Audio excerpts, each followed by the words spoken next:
പുരുഷന്മാരിലെ cancer നിരക്കുകളും മരണങ്ങളും 2050 ആകുമ്പോഴേക്കും കുത്തനെ ഉയരുമെന്ന് പഠനം. ഓസ്ട്രേലിയയിൽ നിന്നുള്ള ഗവേഷകരാണ് പഠനത്തിനു പിന്നിൽ. 65 വയസ്സിനും അതിനു മുകളിലും പ്രായമുള്ളവരിലാണ് ഈ വർധന പ്രകടമാകുന്നതെന്നും പഠനത്തിലുണ്ട്. ഹൃദ്രോഗങ്ങൾക്കു പിന്നാലെ മരണകാരണമാകുന്ന രണ്ടാമത്തെ രോഗമാണ് ക്യാൻസർ.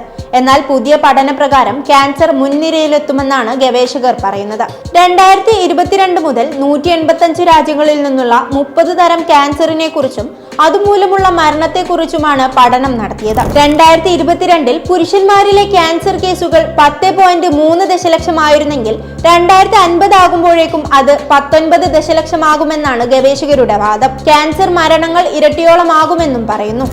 കുറഞ്ഞ വരുമാനമുള്ള, ആയുർദൈർഘ്യം കുറഞ്ഞ രാജ്യങ്ങളിലെ പുരുഷന്മാരിലാണ് ഇത് കൂടുതൽ പ്രകടമാവുകയെന്നും പഠനത്തിലുണ്ട്.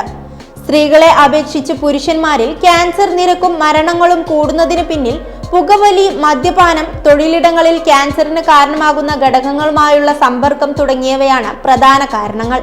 ആരോഗ്യ മേഖലയിൽ അടിസ്ഥാന സൗകര്യങ്ങൾ മെച്ചപ്പെടുത്തിയും ക്യാൻസർ സ്ക്രീനിങ്ങുകൾ മെച്ചപ്പെടുത്തിയുമൊക്കെ രോഗനിരക്കുകളുടെയും മരണങ്ങളുടെയും വർധനവ് തടയാനാവുമെന്നും ഗവേഷകർ വ്യക്തമാക്കുന്നു.